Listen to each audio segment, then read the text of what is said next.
سوال ہے کہ prove the name اہل حدیث from authentic حدیث and that too from صحیح بخاری. if not then accept yourself as بدعتیز.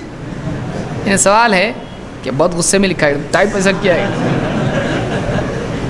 انگلیاں چبا کے پھر ٹائپ کیا ہے شاید, کہ صحیح حدیث سے اہل حدیث ثابت کرو, وہ بھی ہم کو بخاری سے چاہیے, اور اگر نہیں ہے تو اپنے آپ کو بدعتی مان لو.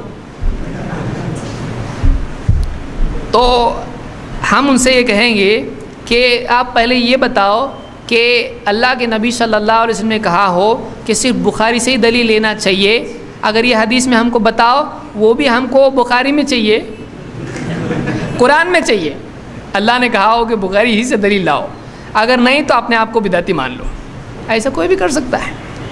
میں نے اپنی ابتدائی میں بتایا گفتگو کی کہ یہ کس پس منظر میں آیا ہے. یہ اگر چاہے وہ دیوبندی ہو, بریلوی پوچھنے والا, وہ کم سے کم اپنے آپ کو اہل سنت والجماعت مانتا ہے. یہ کیا بخاری میں ہے؟ کیا امام ابو حنیفہ نے ایسا کہا ہے؟ پھر اپنے آپ کو دیوبندی بریلوی کہنا بخاری میں ہے؟ کیا اپنے آپ کو ماتوریدی کہنا, اشعری کہنا یہ بخاری میں ہے؟ تو یہ بعد کی چیزیں جو انہوں نے اپنے نام اس طرح سے رکھے ہیں, جس کا الزام دوسروں کو دے رہے ہیں اس میں خود مرتکب ہیں, اس کے خود مرتکب ہیں, تو دوسروں کو آپ الزام دینا غلط ہے.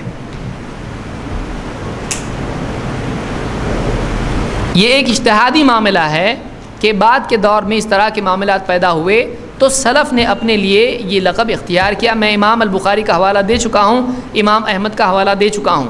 اگر آپ ہم کو بدعتی کہتے ہو تو ان کو بھی آپ پہلے بدعتی کہو, اس لیے کہ ہم سے پہلے وہ تھے. آپ ان کو بدعتی کہو, اس کے بعد ہم کو بولو. پھر چار امام برکہ بولنا نہیں, اور بخاری کی دلیل مانگ رہے, آپ امام بخاری خود بول رہے, وہ ایک جماعت جو حق پر ہوگی وہ کون ہوں گے؟ اہل حدیث. تو آپ نے بدعتی کی کتاب سے ہم کو دلیل لینے کے لیے کہا. سمجھ میں آ رہا ہے کیسا آرگیومنٹ؟ دیکھیے, آپ بولتے ہو کہ آپ ثابت کس سے کریں؟ بخاری سے. امام, اور اگر نہیں تو بدعتی آپ مان لو اپنے آپ کو. تو امام بخاری کیا کہتے ہیں؟ اہل حق کون ہوں گے؟ اہل حدیث.